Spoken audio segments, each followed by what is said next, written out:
got through this. Easy for listening. I was able to do it. Easy for dancing. I'm not a great lover of cab, that's my fear. You're a disgrace, you are. Not me, that's my fear. You're a disgrace, you are.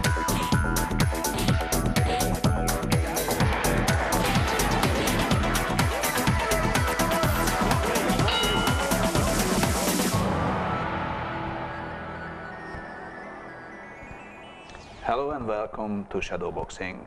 Today my guest is Linley Lutton, architect and town planner. Welcome to Shadowboxing. Thank you, Linley. Tibor. Thank you for inviting me. I think lots of people in Perth believe that the foreshore development of the Barnett government is a complete disaster. What do you think about that? I think that too. So what are the points? Have they done, whoever is design, who was the designer of the foreshore development? Because it went through a few different stages. I think Yes. Labour designed one, Yes. then redesigned, the Liberals redesigned it. So who's behind that project? Do you know the name? Well, the current one is basically a plan devised by the Labor government. It involved a group of Melbourne architects. So why the hell we have to go to Melbourne to find architects or designers to design our foreshore? Well, for some reason, the government architect at the time, he recommended that or preferred that. Just spend more money on design. I'm not sure why. Because what they actually did, Yes. and one of my biggest criticisms of the project is, it's like Docklands in Melbourne. So they hired the Labour government, Yes. not the Liberals. The Labour Yes. hired Melbourne designers Yes. who've been involved in the Dockland design in Melbourne, Yes. around it, and they Yes. said, it's easy, we can do that in Perth, give us the money and we design something for you. Come and we'll do it here. Yeah. That's right, yes. That's extraordinary. Yes. So let's Yeah. go through all these so-called faults of Yeah. design and the consequences for the people, Yes. because that's what's really interesting. Well, first of all, this might take a little, I'll compact this as much as I can and Yes. as logically as I can. Take your time, please. The City of Perth worked on a project for the foreshore from about 2000 up to 2007, and they devised a workable project. So 7 years of investment Exactly. on And design. At that time, yes, with their city planners. So that was a workable one? Or more What do than you think? it was a good plan. A good plan, okay. A good plan. So what's happened after? And it was adopted by Landcorp, Landcorp, the government which is the agency, government, yes. to implement that plan. They changed it a little bit. The key things about that were that it didn't use the Esplanade Reserve and it retained Riverside Drive. Then the previous planning minister, Alana Mathiaman, Yes. located... Who is the town of Vincent Town now. of Vincent now, mayor there, and doing a good job, I hear. She planned for a railway station to be located opposite the Esplanade Reserve, Yes. which services the Mandurah rail line. Which has happened, that's all that. That's yes. all happened. Now, the thinking at the time was that wherever you have a transport station, you've got to have very intense development. So they then look at the Department of Planning, would look at this park next door Yes. to this train station, say, well, we can't just have a park next door to a train station. No. It's got to have a lot of development on it. That's how this one came into being. So the City of Perth one was scrapped and thrown in the bin. In come the Melbourne architects and the government architect at the time and others, and they devised this this new scheme. And Which even Colin Barnett said before the 2008 election, if I'm gonna be your premier, He would this scrap it. plane is not going through. that's right. And what's happened? Look Yes. at. Yes, he's picked it up and run with it. Why is that? So, Well- okay, because he's a politician, he can do whatever he likes because he's not responsible, so who cares? That's right. But what was the consequence of his action? Well, the consequence, therefore, is that they take a plan that I think it never should have seen the light of day. It was what I call a fantasy plan. Built on the Melbourne designers? With on the Labour plan? Or what? From the Labor plan and the Melbourne designers. It was never tested commercially. It was never tested technically. It was just a pretty diagram. Who needs to test it? You've got some nice three-dimensional elements Buildings and, you know, all look planes sexy. flying over. That's right. People walking on the street already. Street Yes. not even exist. That's right. Everyone is happy. Yes. Let's sell it. And you see it in the newspaper. Oh, and, yes. And it looks very sexy, and all of Perth thinks, that's what I want. And so they sell this idea to you. Now, Regardless of the logical consequences. That's right. No one want to hear about it. That's Just push right. it through. That's right. What the hell? Yes, So- that's exactly right. So they moved with great haste to get to the point where they started digging up on the site and so on, and cut down all these beautiful trees in the process, which was very distressing. But now the reality is starting to hit. And the realities are things like this, for example. There was talk about Chevron being a major occupier of the site. Well, At least one building. at least one building. Well, Yes. they've pulled out. Did they? Yes.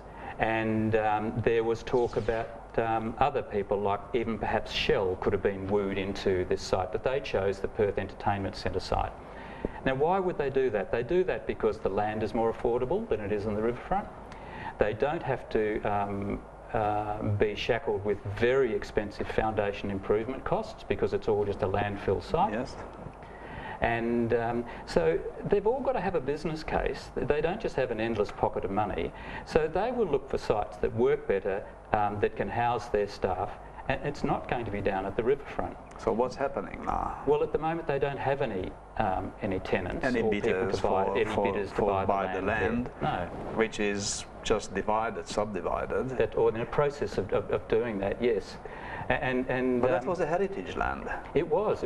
How can you get rid of heritage? Well- Giving a new name, that was the answer from John Day. Yes. Oh, that's still heritage, but got a new name. Yes, that's right. Well, it was. It's That's very lateral thinking. You Yes, know, it's on the that's Permanent clever. Heritage Register, and somehow they saw fit to just acquire it and subdivide it for private occupation. And that's what the government has done, in that they've set a terrible precedent by doing that. So any private developer now who wants to disregard heritage laws, well, it's They open can do it. slather now. Well, they just... It's happened already. We Yes. can do it, they can do it, Exactly. everyone can.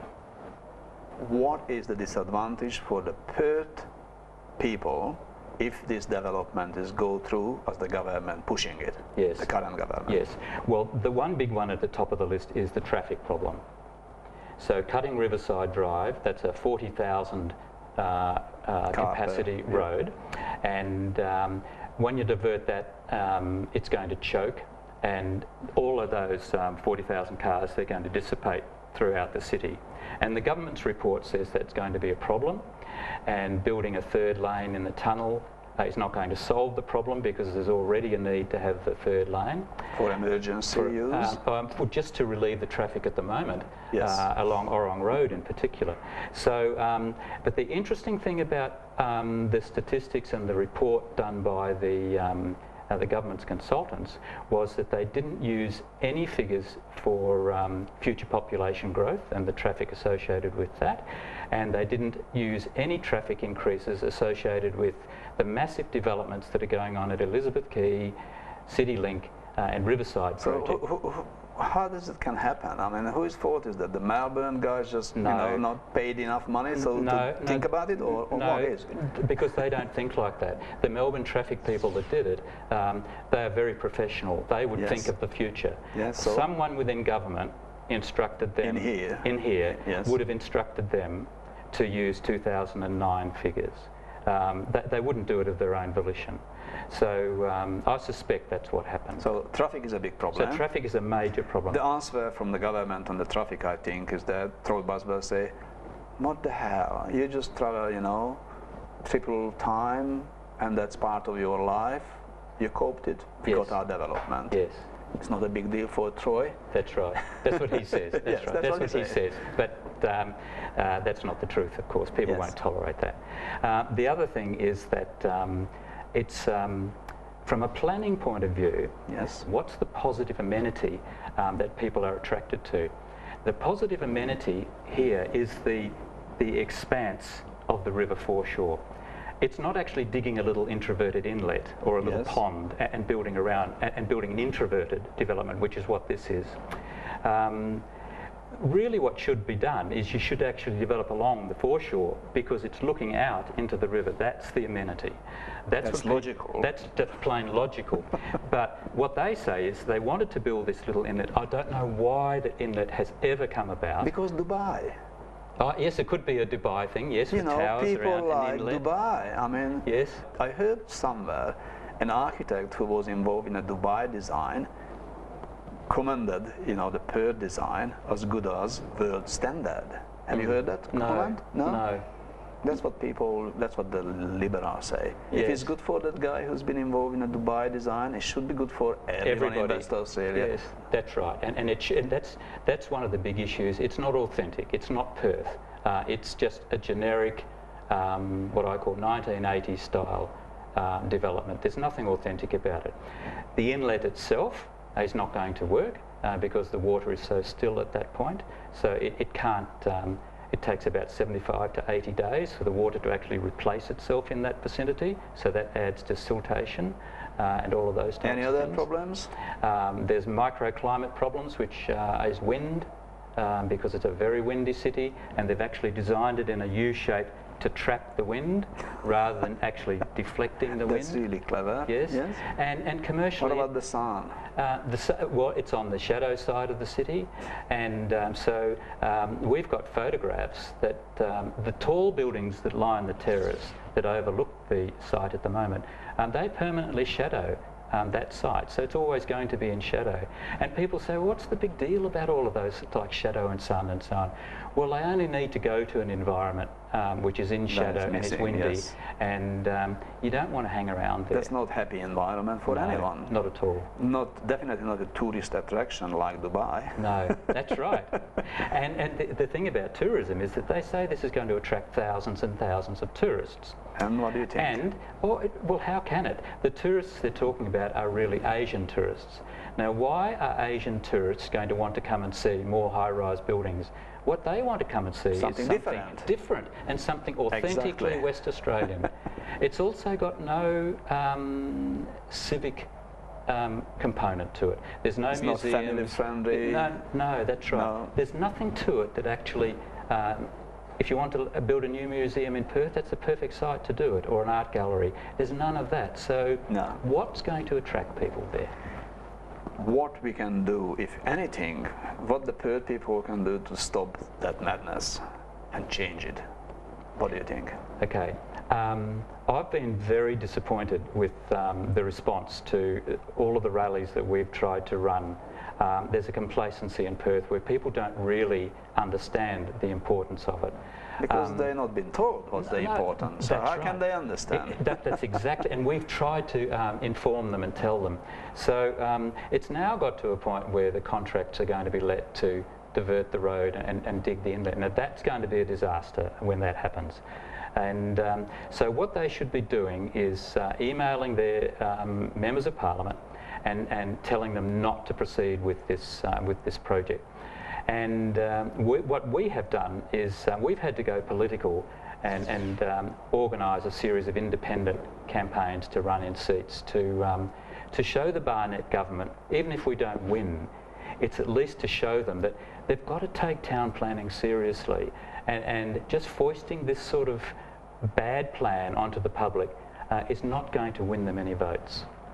Linley, we will come back after the break. Please stay with us on Shadowboxing. See you soon.